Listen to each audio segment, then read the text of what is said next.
Hey everyone, welcome back to another episode of Behind the Lens, a series where we interview some of the world's best content creators and hear the stories behind their favorite images. If this is your first time on my channel, welcome. My name is Saul Lopez and I am a freelance videographer and photographer based here in Los Angeles. I release new videos every Tuesday at 5 p.m. Pacific Standard Time, aiming at educating freelancers, videographers, photographers. If you've ever wondered what it's like photographing Emily Ratajkowski, Cardi B, Offset, Neymar, Mbappe, Travis Scott, Virgil Abloh, my friend Casta is here to tell you how he did it. I sat down with him a couple months ago in February when I was in Paris for Fashion Week. I grew up in Los Angeles, he grew up in Paris, and even then, I still noticed a lot of similarities in our upbringing and in our career paths as freelancers. So if you live in a big city or a small town and you want to be a photographer, there's a lot that you can learn from Pete's story. I hope you enjoy it. Roll the intro.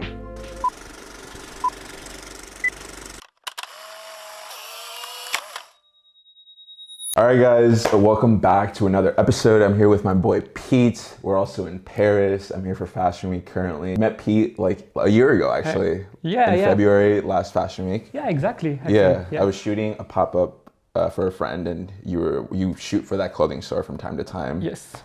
So that's where we met. No, yeah, but he's an amazing photographer. He works a lot with HYPEBEAST, mainly here in France, but also just a freelancer and works with a lot of cool people. So I thought it'd be really cool to bring someone international to just sort of share their story and tell us a little bit about how he got started. So Pete, if you could just introduce yourself a little bit and tell the people back at home how you got started as a creative, as a photographer here in France. So the first time I had a camera, it was like during the teenage years. Mm-hmm. So it was just hobbies. My dad had a camera for his birthday that he lended to me.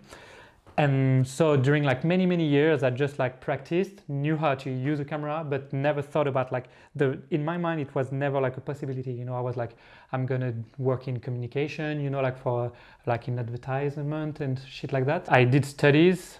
It took me a long time to figure that I wanted to work in advertisement. I did studies, and during those studies, I had an art teacher that was very good at pushing yourself when you have creativity, Yes. And he was very he's almost a bit famous, but not like famous, but he had his own shows and everything. But he pushed me a lot so that I had like potential. And when someone like that tell you that you have potential, you're like, fuck yes, maybe I didn't see that, but maybe there is something to it, And then the hunger to go shoot was starting to outgrow my want to my will to go and work as a 9-to-5 job, So I almost dropped out of school to go and just like shoot because school are so expensive. Yeah. And I didn't have any gear, like good gear at the time. So I was like, do I drop out and buy anything I want with this money, or do I continue? My mom at the time said like, no, you have to have your diploma and stuff like that. So when I was done with school, I noticed that at that time I couldn't not shoot for a living. During my last year, I skipped school so much, like doing fashion weeks. I skipped school to go and shoot lifestyle. It was like an everyday struggle to go to school and not like chill with my boys and like shoot like every day. So when I was done with school, I thought, how can I make this work? Because now I have the time, even if I don't make money at first, but I have the time. So how does it work? Like how do I make it happen? Like how do I show my work and how do I improve like on a day-to-day basis? So at that time, I still love, but I really love streetwear, and Supreme was so big. So I thought that, okay, I'm already shooting sneakers because I have like a lot of sneakers at the time I had. So I thought, okay, let's try to focus on each and every Supreme drop and try to show and gain the visibility of the being reposted by like the big account of Supreme, Snobiety, HYPEBEAST was the dream. Yeah. And what years was this, would you say?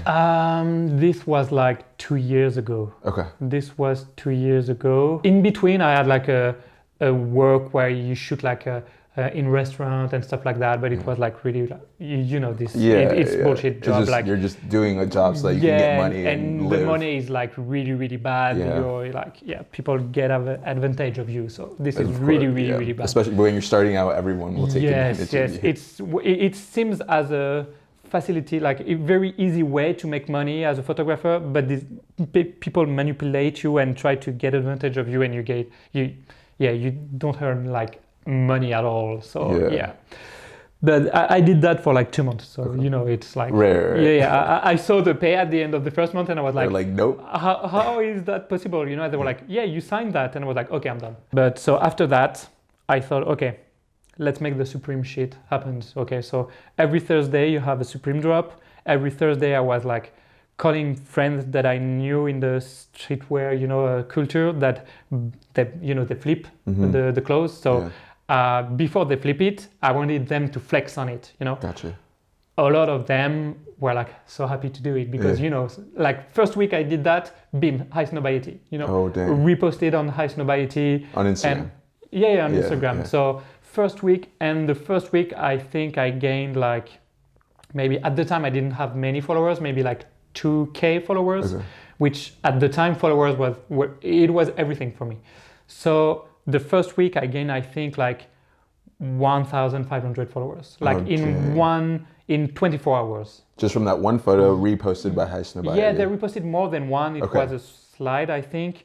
And also different accounts of Supreme, because Supreme is so big, reposted my pictures. So it was not only High Snobiety. High Snobiety actually came at the end of the day, because I think they focus on also what's happening in the US, because the drop in the US is 6 or 7 hours late or something like that. Yeah. So in the night in Paris, between Thursday to Friday, I got a repost, and then on the morning I woke up and I was like, oh shit, with all the notifications. It was a goal, and the notification you get, it's insane. But at the time, I wasn't focused money. I was focused followers, showing my work. Right. So also you have to note that it wasn't my first time shooting on the street and shooting. I had a lot of experience shooting, so my style was already kind of there.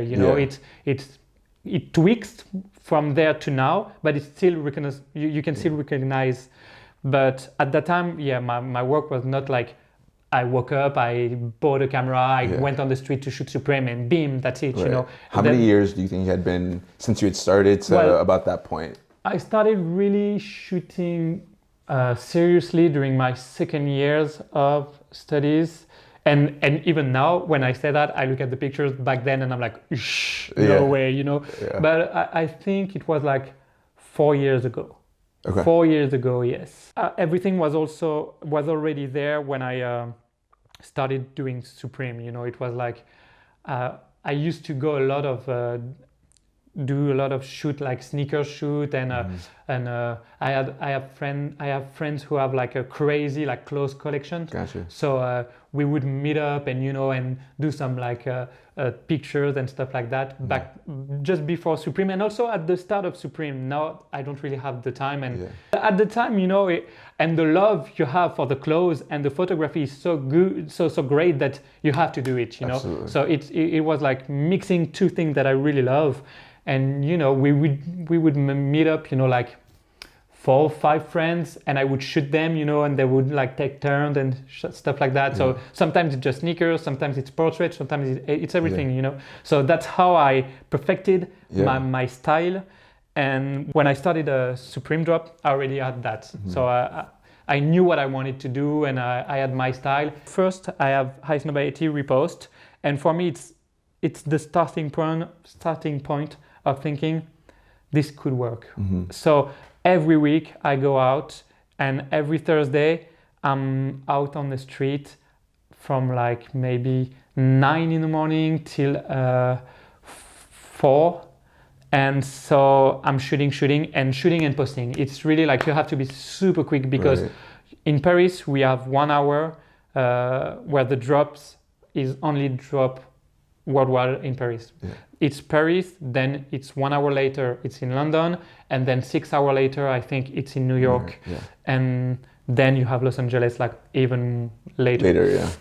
So if you want your pictures, if I wanted my picture to go like very like big, they had to have the quality and the time. The time was like very, very important, because if you have the quality but you shoot on a Friday, you're done. It doesn't matter. Yeah, The hype is gone. It's in the past. Exactly. And it's exactly the same as everything in fashion. Yeah. Everything is in fashion work the same.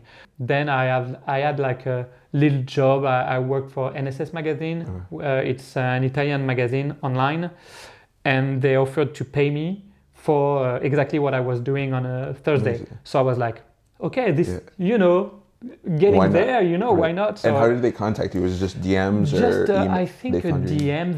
They asked me, I think they asked me if they could repost a sneaker, like a Balenciaga sneaker that I shoot like maybe like 2-3 days before that. And then they were like, the DM were open and they were like, yeah, for sure, you know, you can repost Balenciaga, you know. Who cares? Why not, right? Yeah, who cares? And then they offered like, hey, would you care to do like a Supreme recap as you do, but for us? And looking back, it was like, it wasn't much, you know, for the work that you do, but it was something. It was a start. Yeah. Yeah, it wasn't, and it happened like maybe like on my 3rd week doing that. So amazing. I was like, this can lead to something. Yeah. And in my mind, before I started that, my goal was becoming HYPEBEAST photographer. Okay. Like in my mind, the goal was really like, oh my God, if I do that, you know, like this is a goal, like really, really. Why HYPEBEAST specifically? Maybe because I've seen so many photographers that are really good showcased on HYPEBEAST, and you know, for me, when I saw the work of these guys, I was like, you know, like it's not that I couldn't compare, but no one knew me, so it was hard to think, you know, that my work could be compared to those guys, you know. But at the time when I started, the goal was HYPEBEAST, you know. It's everything that I like, art, streetwear, sneakers, everything combined. So you can do like, you can go to an art show and shoot cars, and then you can shoot a fashion week and be backstage of Dior. You know, it's, for me, it's like insane. You can do everything, but to a higher level and a level that you like everything, you know? Yeah.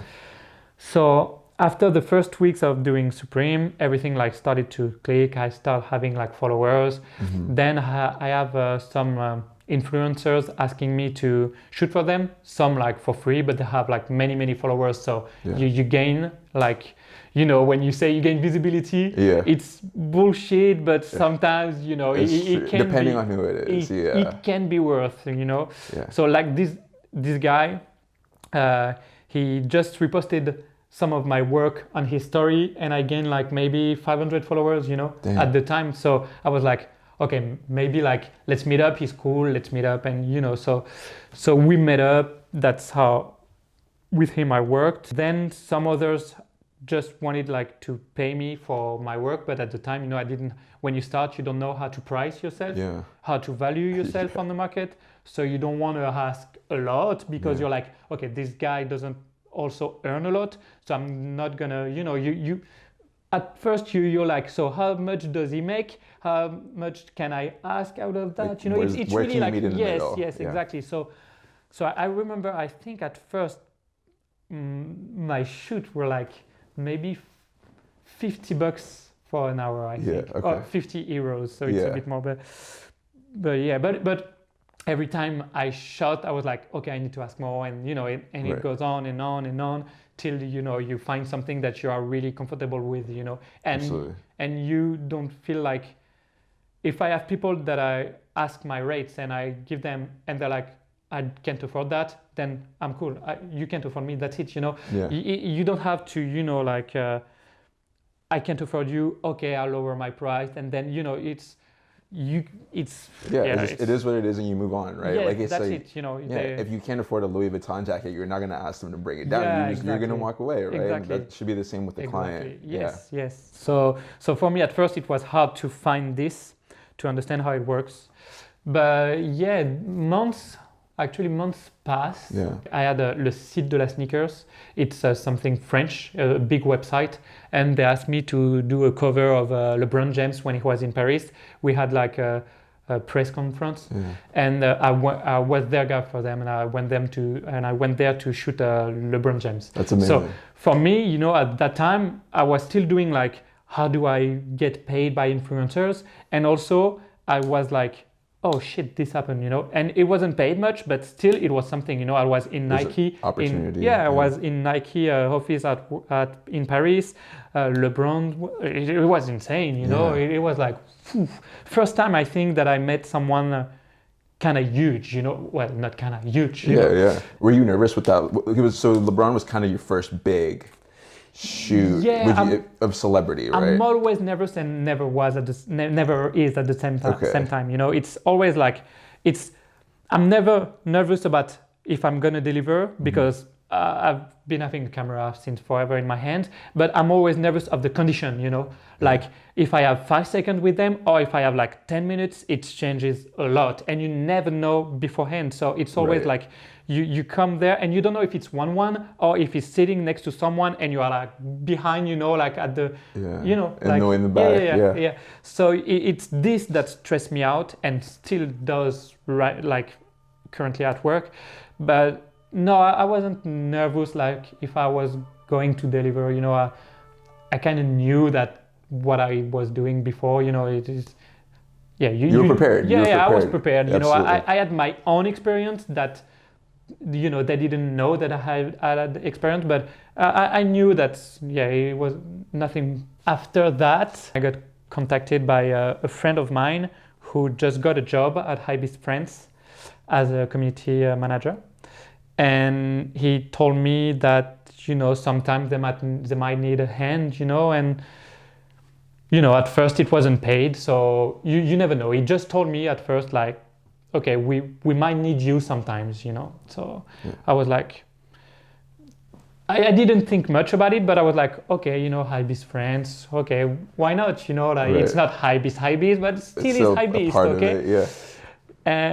But you don't realize at the time, you know, I didn't realize how big it was going to lead to, you know, because first, you know, it was just okay, we have this event tonight and we don't have any budget. Would you care to do it? So remember that my plan was to becoming a HYPEBEAST photographer. Yes. So when they ask you that, a lot of people would say like, no, fuck it, I just want, you know, to be paid. And I would like agree with that, but sometimes also I would argue that if you want someone to hire you, you have to show your worth when they don't know you. So you have to like show that they can trust you, that you are reliable, and on different like circumstances. But I thought also this probably is going to lead to nothing, you know. For instance, I wasn't the only photographer they used. They used many Parisian photographers because at first, as I said, they didn't pay. So they don't like ask you to shoot this on the same week. They're gonna ask you, then they're gonna ask me, then they're gonna ask someone else because they don't want like to, you know, they don't want to abuse people, you know.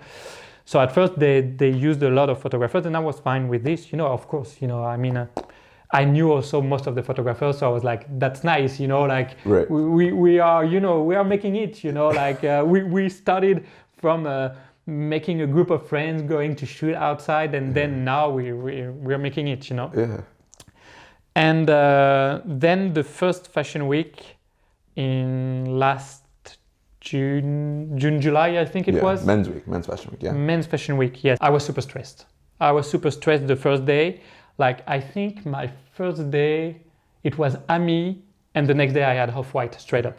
Yeah. So I was really stressed because I didn't know, like, so my first show, I shoot a lot. I didn't know what to shoot. I shoot a lot. And they told me, like, dude, we have too much pictures, you know, we're just gonna use like 30 to 40, so don't send like 120. And I was like, ouch. So I have to do also the selection, you know. So it was like, it was crazy. Everyone at the HYPEBEAST had to work with me at this time. and they all saw how I worked, you know. So I think they knew that they can rely on me. Like they knew that everything was fine during Fashion Week. Everything was fine. So this was July. 2 months after that, I have a call like, okay, Pete, this is blah blah blah from HYPEBEAST.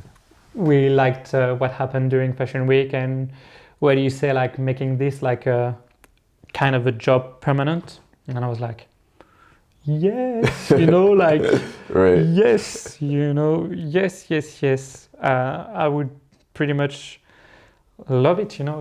Yes. So that's how everything happens to this day, you know, and that's it. Now I work for HYPEBEAST. Dude, so that's crazy, man. You made your dream come true. Literally, you're like, I want to shoot for HYPEBEAST. Yes. And now you're doing it. You know, it's really crazy, you know. It's a lot of luck. Yeah, no, absolutely. But you worked really hard too, you know, and you're consistent and reliable, which a lot of photographers, for whatever reason, are not consistent or reliable. And I think if you have those traits, you're already like a couple steps ahead than most people. I think on a timeline, I had at least almost 6 months where I wasn't paid. Yeah. And not a lot, you know. When I say NSS Magazine, you know, they paid like, I think it was 200 or something for like the cover. You know, it's not going to pay your rent, you know. Definitely. So it was hard, and also it was really, really hard at that time. What I told you, it's the lack of confidence you have, because at some point I was like, I'm not making any money. Okay, I'm gaining followers, but followers doesn't mean anything, you know. At that time, it was that I realized that I was gaining followers, but I wasn't like being hired by anyone. Brands didn't reach out, you know, like I didn't have Nike suddenly show up and say like, oh, can you please shoot no, that didn't happen to me. Maybe it happens to people, you know, but it didn't. And I thought it was gonna happen. So, you know, I was like, maybe I need to, you know, like work a 9 to 5 and go back to advertisement or something like that, you know. So it was really, really hard, and my girlfriend was very supportive. She believed in myself and made me believe in myself. So it was like, you have to take every victory as a victory, you know. Like every little thing counts. And I think just being a photographer, videographer, just really like, you're so appreciative. Once you are able to make a living off of it, you become, because there's so many years, so many days where it's like, I just want to give up. Like no one's hired me. I haven't been hired in 2-3 weeks, a month. So many times it happened that I had to call a friend and almost in a breakdown saying like, dude, I don't think that I got it. You know, I don't think that I can make it. And my friend be like, dude, I believe in you. You know, like you look at that. You know, you like, even if it was a high Snobiety repost or even if it was like blah blah blah, you know, it was like, dude, you have to you keep doing it, you know, like keep it up, and at some point something is gonna happen, you know. And it did, but I know also some people that didn't, you know. So that's why I say lucky, because you never know the taste of people. Maybe they're gonna like the work of someone else, and then you don't have the job. That's it. Period. So yeah. Well, thank you so much for sharing that. Really, well, thank you. I hope there's so many little tidbits that people can get and learn from that, absolutely, in their own journey. So I hope people don't drown in everything, you know. Yeah, absolutely, cool. All right, so Pete brought 5 photos that he's going to share with us and share a little bit of the stories behind him. So let's get into it. So let's start with this first one, Virgil in P&L. So walk me through a little bit about this moment, like what you were thinking, like as you were taking these photos, what was happening. Something I'm saying that I am I have a lot of luck, like that people lack and everything. But for example, this shot, it took like 3 to 5 seconds to see them together. They stayed together like maybe 5 to 10 seconds. So you had to be there. You had to be next to Virgil at this moment, and you had to be there.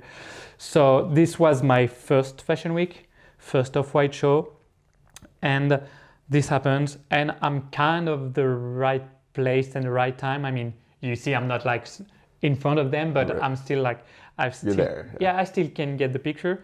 And after that, also, I'm talking with the guys from PNL. So they are famous, and it's kind of not a dream, but I like what they do, you know. So it's, you know, you realize that you are among them, you know. You're not one of them, but you are among them. And the picture really like blew up on HYPEBEAST France, and it's something that I'm kind of proud of, you know, because you never get a picture of them, you never see them together with Virgil, and you know, having like, yeah, it was something like that I wouldn't consider possible, like even like the day before, you know, because no one knew they were going to be there. So yeah, it was like little things of that. It's not the best picture, like technical, like it's not the composition. The composition is not great, but it still like means that it was my first fashion week, my first off-white show. I'm seeing these guys, so it means that to me, you know, when I see the pictures, it means that first job really important for HYPEBEAST. It's everything, you know, so it still means a lot. Yeah, it was like one of those moments of validation where it's like, Yes. I'm here, you know, like I deserve to be here. I've worked to be here. But yeah, it means a lot just because of the nostalgia of everything, you know, happening. Yeah, So, absolutely. And I mean, being at the right place at the right time, it's luck, but it's also a skill, you know, that that most people don't have, you know, because you kind of knew it's like, let me be close to Virgil just in case something happens. Because so I'm gonna explain. So Virgil was a lot of he during fashion weeks, well, backstage of Off-White, he just like roams around, you know, he controls everything, but from a distance, you know, he's not like always like doing tweaks and everything. He's just roams around, he's on his phone, he's chilling, you know. And so I saw him like doing, you know, going like on little corridors where you cannot go, and then bim, he comes from a corridor and these guys come straight up, and you know, and they're there and they're smoking a blunt, you know, like you know. So yeah, that's my eyes were always like on what's happening outside of this and Virgil, you know. Yeah. So you never know, because people come and greet and stuff like that. So yes. Let's move on to photo number 2. Travis Scott. Yes. Legend. You know, he's my favorite rapper, one of my favorite artists in the world right now. Nice. So, you know, I'm pretty jealous of you taking this photo. I'm not gonna lie to you, but yeah, walk me through this moment. It seems like he's standing out on the roof of a car, or like at the window, right? That's kind of crazy. He's on a G-Wagon, and he's just standing and thinking also, because he's thinking that's crazy because there is like a lot of kids on the street when he's coming out of the pop-up store where he's doing his, like, I don't know what you call it, but yeah, when he comes out, everyone is like on the street and he's like standing there on the car, and he's like, I think it's meaning that he's like, it's crazy, like, you know. He's used to it, but in Paris, you're not in, you know, like in his country. So, I mean, yeah, his mind is blowing up as well as mine, you know. So yes, it's what I was saying before, you know. Travis Scott was during the same time. It was like maybe a few days before that, maybe 4 days after Off-White. So everything is happening like super fast, you know, like 1 week before that, I never shot like backstage. I've never seen Virgil with my own eyes, you know. So I'm seeing like Virgil, I'm seeing like Travis Scott. I shot Travis Scott also. I have a better, cleaner shot of him inside the pop-up, like posing and everything. But this one, it had his emotion, you know. I think he's really like into like, fuck, you know, his mind is like, fuck, this many people, like his mind is blowing up, and mine also, because I have the same reaction, like I'm doing that, you know, I'm shooting Travis Scott, I have almost a one-on-one with him. I mean, this is crazy, like he says it a lot, but this is crazy, you know, like it really is, because I never knew that it was gonna happen. And also a small fact, we weren't sure he was gonna show up at the pop-up. The guys organizing were like, I think they were like teasing us, like, yeah, you'll see, you know. But then yes, he came, and it was a big surprise. He stayed a lot, like 2 hours. It's a lot of time. And then when he left in a G-Wagon with maybe, you know, Car de l'Automobile. It's a famous garage. The guy who always hangs out with Virgil. He came with a G-Wagon, and he was standing there, and it was like, yeah, I think it was a dope shot. Yeah. I like it. For this one, I like the composition. Yeah, so you were outside amongst all the people. Like, how difficult was it to get into that spot? Or you kind of just following him out the store? So no, because there were like security guards holding the line. So I had the access. I could roam around everywhere, you know. But it wasn't there when I knew where I was gonna go. You know, I knew this was gonna happen, so I knew where I was gonna go. So I was waiting for him at the door, you know, like this. I have my 24 millimeters, and I'm like, okay, please do this, please do this, you know. And he does it, and I'm like, okay, that's okay. Look one more time, but also for a fact, I planned this. I planned, and yes, so I'm protected by a security guard. I remember I have a security guard just on my back, and the guy, I don't want to step on him, and he doesn't want me to, you know, he doesn't want to step on me, and also he doesn't want me to step on him, you know. He doesn't want me to like distray him, and then people, you know, like it become crazy. So yes, we talk, and this guy is nice, and I tell him exactly where I'm gonna be, and waiting for Travis, and Travis comes, stands, and yes, and he puts music super loud. All right, well, let's move on to the third photo here. Yes. So we have legends. Oh yes. Legends of the game, Neymar and Mbappe. Yes. So tell me a little bit about this photo. This one is so the previous one I was working for HYPEBEAST, but just during Fashion Week. This is a recent work, so I'm working for HYPEBEAST France, but also HYPEBEAST World. So this one is very recent, and we went to shoot the meetup between NBA players. I think it was Hornets. I'm really bad. Charlotte. I'm really bad with NBA. Yeah, no, it was and Charlotte so Hornets. I know it was Hornets against Bucks. Milwaukee. So I think it was Hornets that came. There was a meetup between them, and also they were showcasing the new jersey, like it's, I think, the fourth jerseys of PSG, I think, something like that. And so we had a one-on-one with Neymar, which we actually, it's not the first time that they had an interview one-on-one with Neymar. And we didn't really know what was going to happen. Just we knew that we were going to have a clean shot of Neymar, because that was, you know, when you have an interview with someone, you have a clean shot with him. That's it. That's how we work. And so I didn't know how the meetup was going to happen and everything.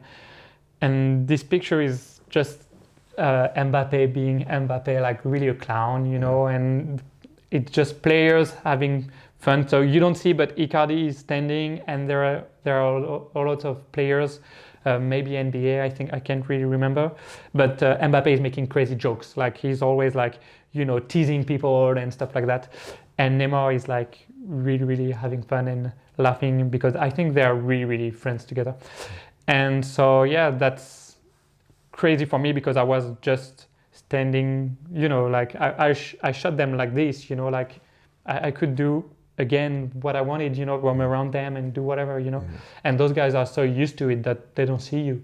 They just live their life, talk together, and, you know, they let you do what you want.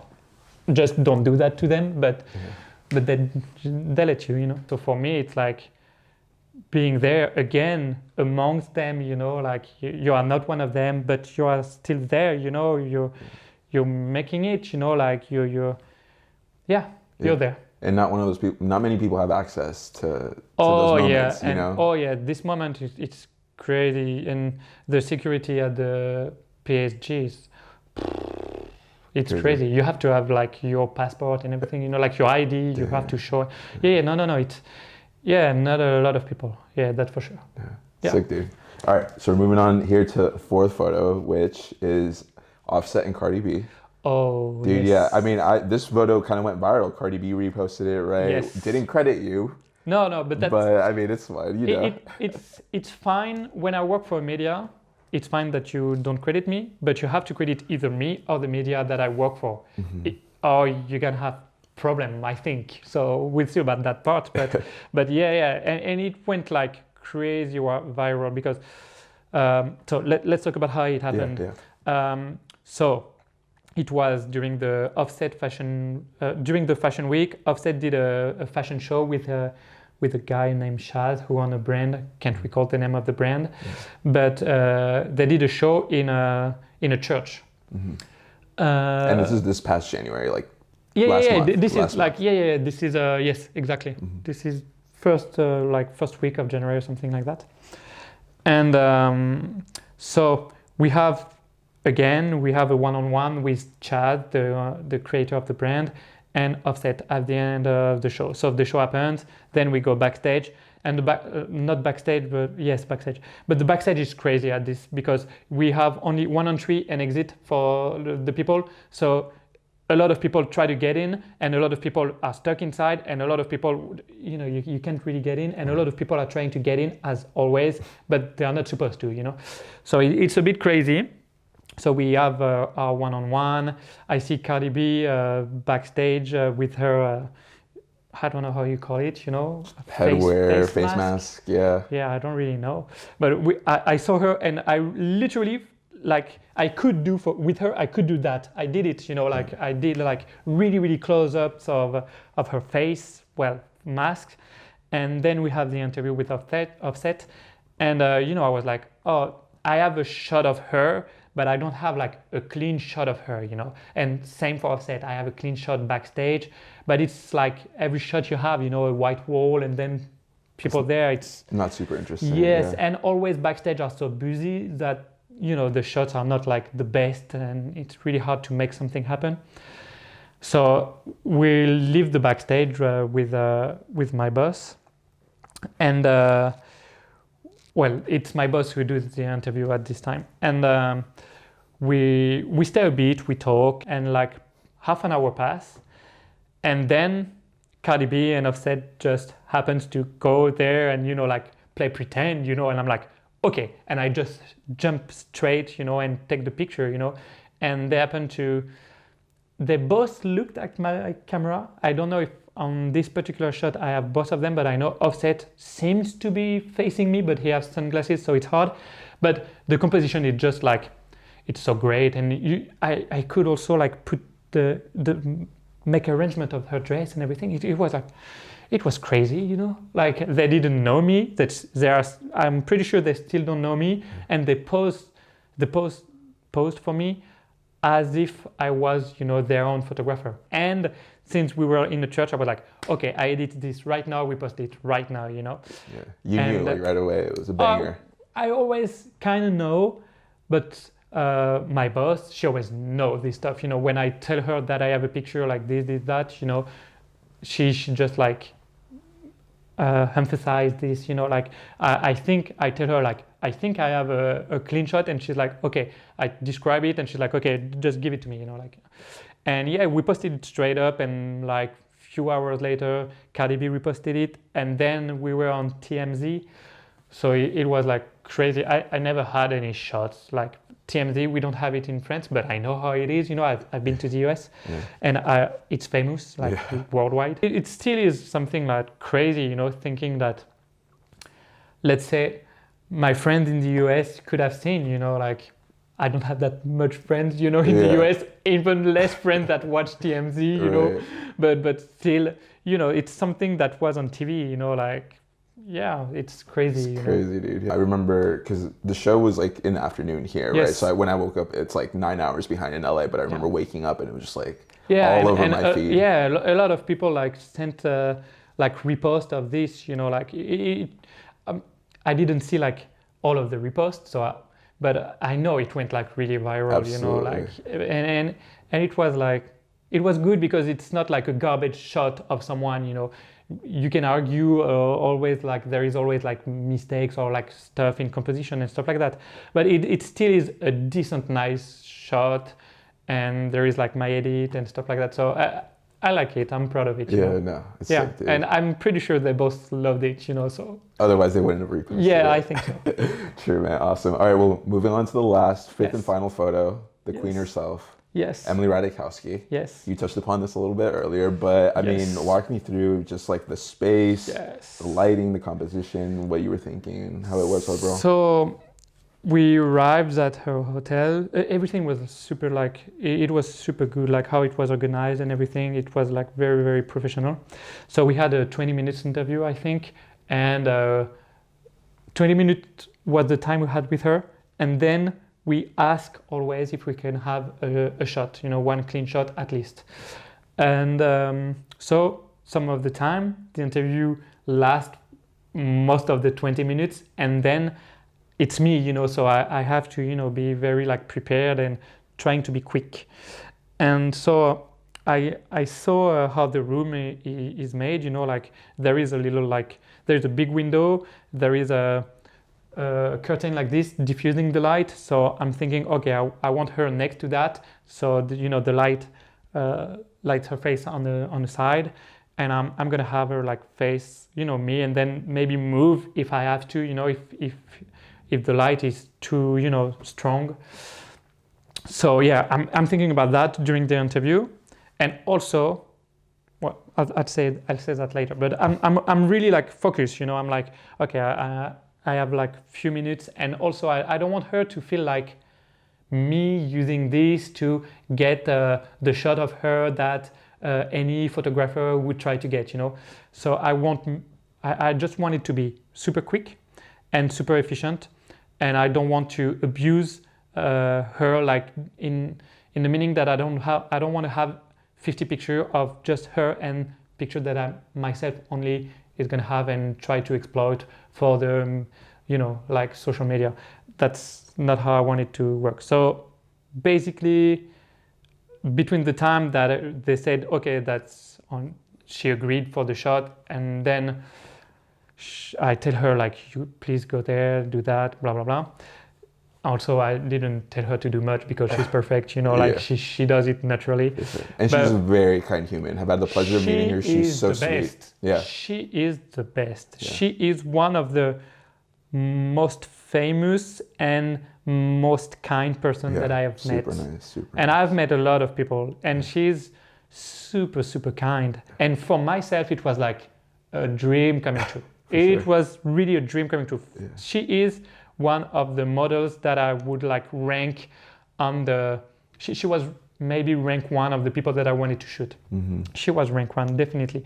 So I didn't have my shoot like editorial style, like I plan everything and I tell her to do that, but still I shot her and I have my shot that I'm happy with, you know. And she was so kind, you know. And yes, so I think everything from the time she sat, it took maybe 15 seconds max. Like I remember I took a shot, the light was on in the background and she was like a bit in the shadow. I don't know how you call it in English. Underexposed. Yeah, not underexposed, but you know, when the light is behind, you know. Like she's backlit. Silhouetted. Yeah. It was a bit too much. So she wasn't, you know, I wasn't too much on the side. So basically I just like, I'm just at one position, taking a shot. Okay, it's not good. The light is not good. I just have to take like one step on my left, and then boom, I have the shot, you know. And so I take like, in the end, I took maybe 5 or 6 shots only. I didn't want, you know, to be like, you know. Yeah.